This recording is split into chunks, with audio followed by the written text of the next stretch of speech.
Hey, what's up, comrades? It's time for, God, I don't even know, the third iteration of Dazzler Town. Dazzler. So, her comics, her whole thing is, it's very tangential almost to the X-Men. She's an X-Men, like, very shortly. I don't remember how shortly, but eventually. And so I like to, as part of my, like, as much as I can track down, follow her pathway, her powers, what she's doing, all that stuff. But man, reading these comics, whew, it's not always a good time. Now, fortunately, we start to have like a better time, but this Dazzler Part 3 or whatever here we're doing, it still starts off pretty rough to get through. So let's just do it and move on with our day. So go ahead, like, share, subscribe, comment, and here we go. So Dazzler is in a pickle. Her manager has discovered that she has some sort of like light magic of some sort. He doesn't quite understand what it is at first, but he calls her in. Meanwhile, Alison Blair, who is also Dazzler, who is the unofficial name of Dazzler, or whatever her actual name, she is preparing dinner for her boyfriend, the doctor, Dr. Paul, who shows up to a complete disaster. Allison is not a good cook, and whatever she was cookbook or recipe she was trying to build this dinner with, it was a complete disaster. So that didn't go too well. Anyway, she gets a call from her manager who's like, come right now. And she's like, oh my gosh. And then she like kisses her boyfriend and they hug. And it's like, I'm so sorry. You're always doing surgeries and I'm always doing crazy stuff with my career. And I wish we could just be together and whatnot. He's like, oh no, it's cool. Let me drive you over there. So he drives her over there. He talks about some conference he has to go to in Vancouver. I think they're in New York. Yeah, so it's pretty far. And then she like kisses him goodbye and goes up. And then they're like, the manager and the bodyguard are like, hey, what's the deal with this thing? And she's like, I can't tell you. It's a secret. And the manager's like, hey, if you don't tell me, I'm not going to work with you anymore. And she's like, fine. And so she leaves and she's super sad. And she's at home and she's like, I didn't get to have dinner. And she's eating her like shitty dinner that she made. And she's like, I didn't get to have dinner with my boyfriend.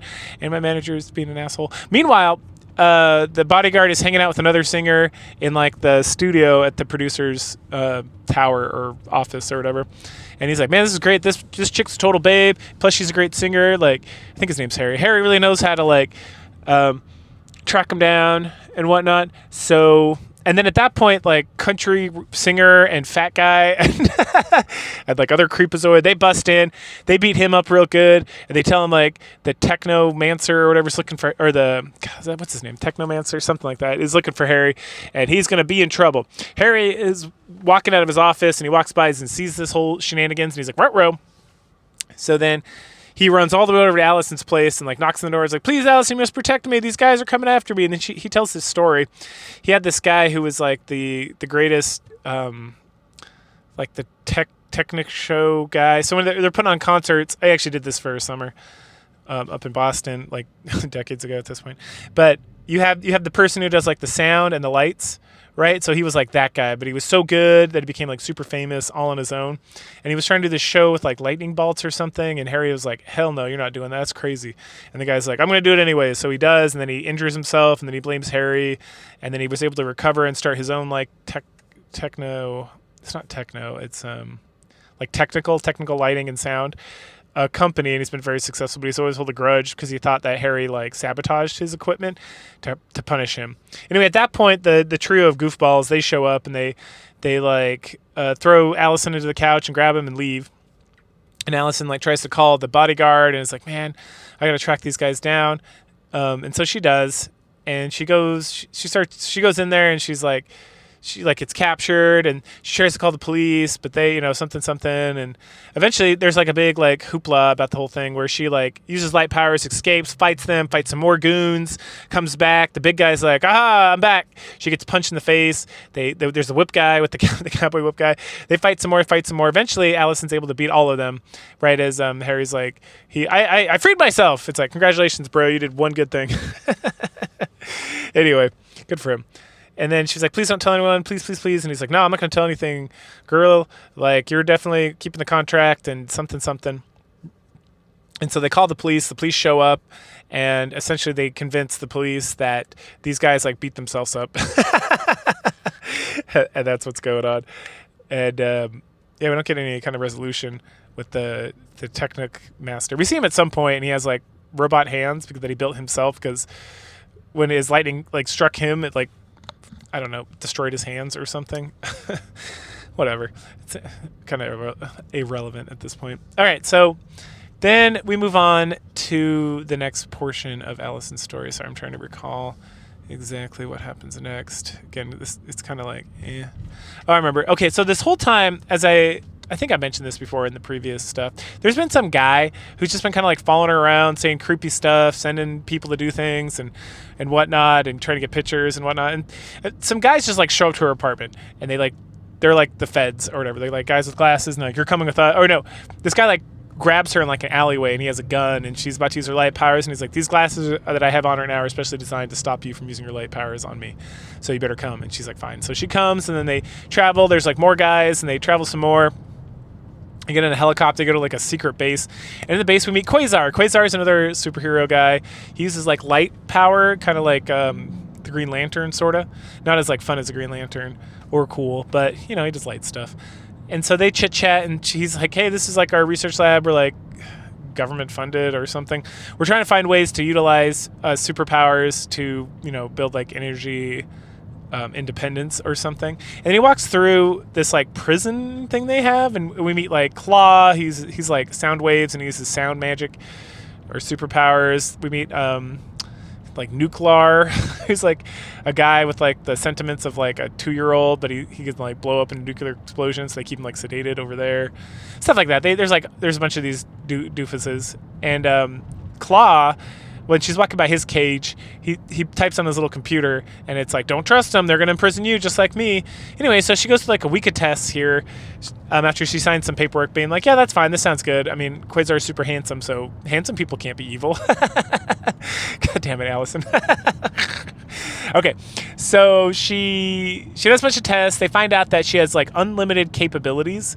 Like, so she absorbs sound to transform into light, and that she can essentially do that forever. Like there's no hitting the bottom of that well, essentially.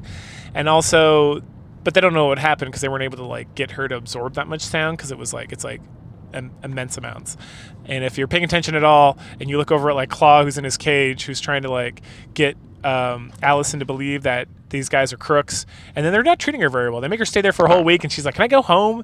And we get some shots of like the boyfriend and the manager and like her grandmama, and trying to call her and talking to people about how like they haven't talked to her like a week, and they're very concerned because you never know, because the X-Men and Spider-Man and other things, right, Hulk, all this stuff she's been involved with. And then we go back, and she's like, I want to leave. And they're like, no, you signed a contract. You got to stick around. You can't just like forego your contract or whatever. And she's like very sour-potamus about it.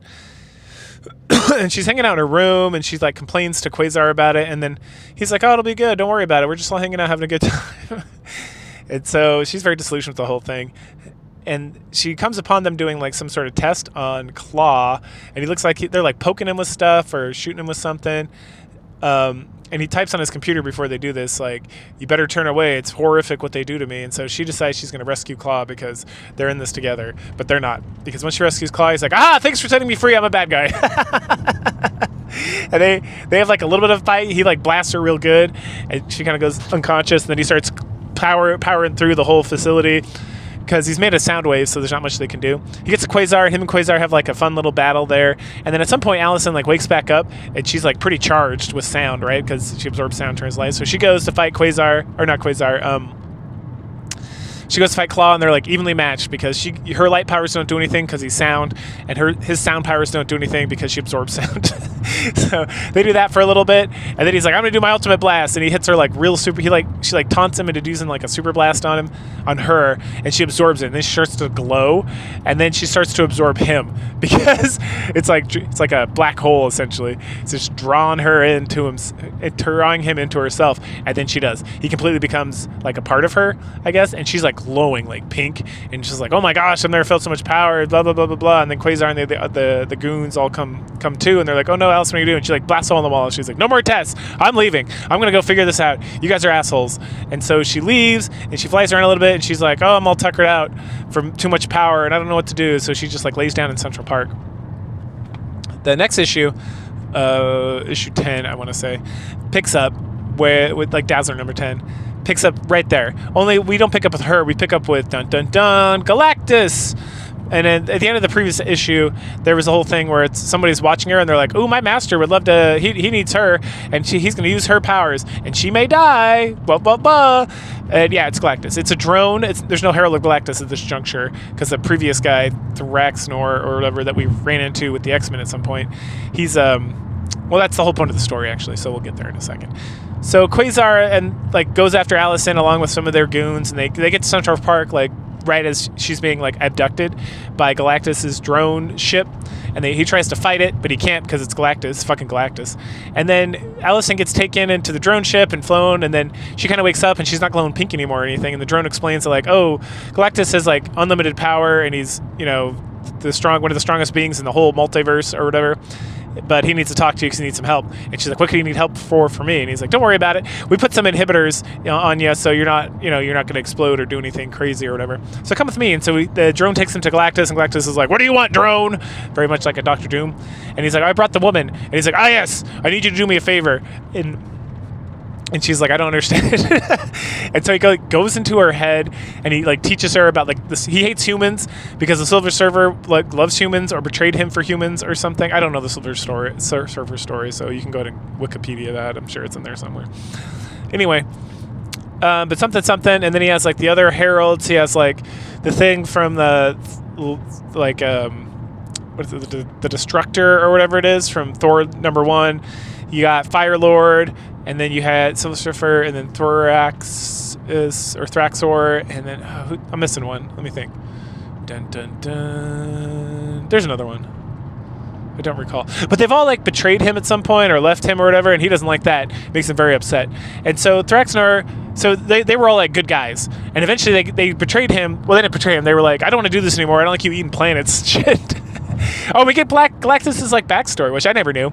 He was on some ship with some homies, and he just like crashed. They crashed into like a sun, and then he survived, and he was like, "Now I'm hungry, and I'm super powerful and omniscient, and all this crazy shit." So that's where he came from.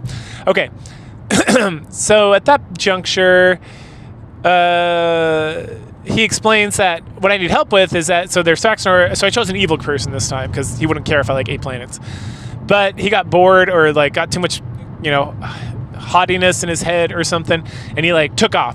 So he betrayed Galactus just like everybody else, and he flew off to the planet he used to rule over as like a tyrant, but now he's even more of a tyrant because now he's got Galactus powers as well, because Galactus like makes people stronger. And then Galactus was at some point he was like bored, and so he's like, "I'm gonna go take care of the motherfucker now." So he like flew over there, and then the guy like escaped and went into a black hole. And Galactus, he can go into the black hole and kill him, but it's gonna like blow and get him. He doesn't want to kill him, is the thing. But if he goes in the black hole, Galactus is so powerful that it's gonna destroy the black hole, like it's gonna blow it up, and it's gonna kill the guy. And he doesn't want that. He wants him alive. So he's like, "You're gonna go in there and get him." And she's like, "How the fuck am I supposed to get it?" And he's like, "I'll show you." And he like blows up a bunch of planets or something, and she absorbs like all the sound, the explosive blast, and it makes her like super charged up. And then he casts like some technology magic on her so that she's protected, and then like puts like a bubble around her essentially so that she can breathe and fly through space and all this crazy bullshit and survive like the compression of like a black hole. And he's like, "All right, now you get out of here, you scoot." And so she's like, "Okay, fine, whatever." So they fly over to like the black hole, and he like chucks her in there. Or, he's like, "Go ahead."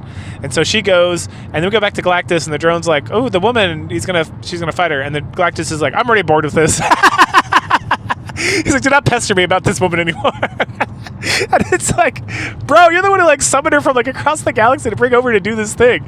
And then like the drone mentions this, and then the Galactus is like, yeah, don't worry, I don't want to hear anything more about it. Whatever, if she finishes, just send her back to Earth or something. I don't care. What the fuck? And so she goes in the black hole, and she flies around, and she finds Thraxor pretty quick. And he's like, "Oh, you're here to die. That's what you're here to do." It's like, neither of us will ever leave this place, but only one of us will live. And it's like, dun, dun, dun.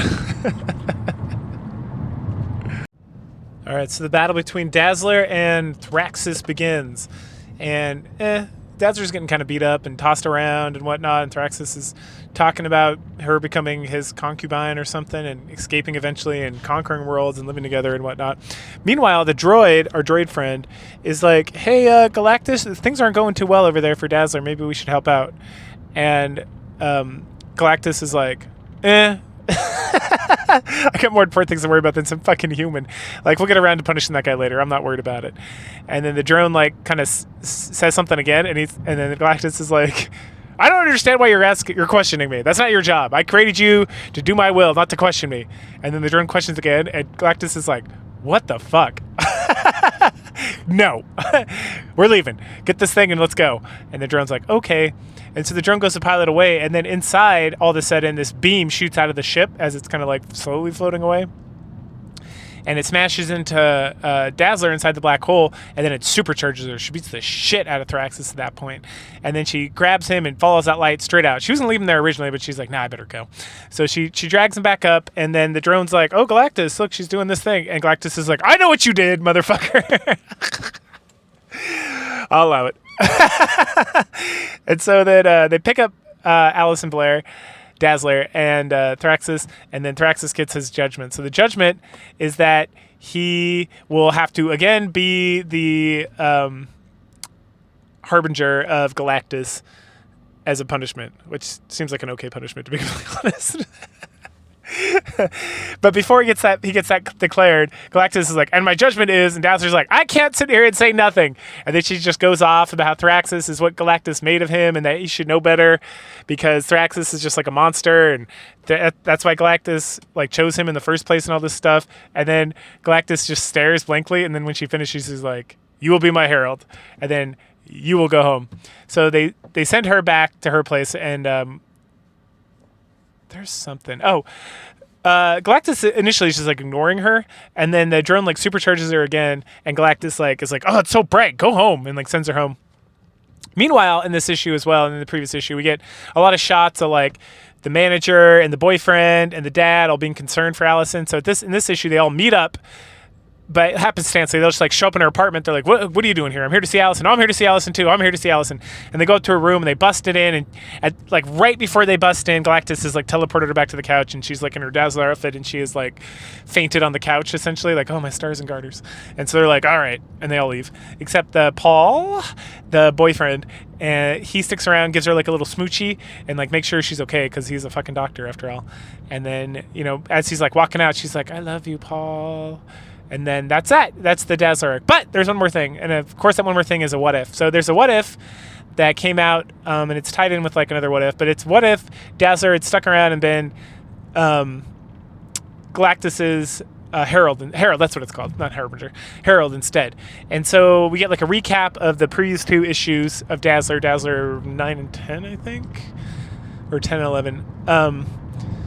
And then we, instead of being like, instead of like it's kind of ridiculous because the punishment for Thraxus is like, I'm punishing you by sending you back into the black hole. Boom.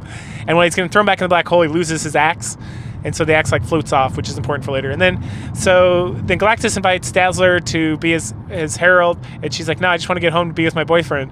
And Galactus is like, well, what if I was to tell you I would leave your planet alone forever if you became my herald? And she's like, oh yeah, that's good, I'll do that. So then she goes around and she finds like uninhabitable planets, and Galactus eats them, and that goes on for a bit. And then she finds this planet that looks uninhabitable, but she goes down and there's like the plants have like telepathy or something, so they can talk. And then she meets like this robot guy there, and she's like, oh, I don't want to do that planet. And then Galactus is like, Herald, the fuck's going on? And she's like, oh, nothing, sorry, I got distracted, I'm coming back.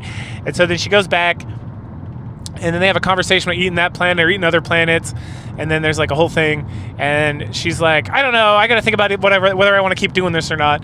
And this whole time we get like, and this happened in the Dazzler issues too, we get a little bit of like Galactus being like, maybe I should be less of a monster. Like there's a hole inside my heart, and that hole will be filled not by eating planets, but by finding myself not alone, by being with Dazzler, who's fantastic, right? Literally.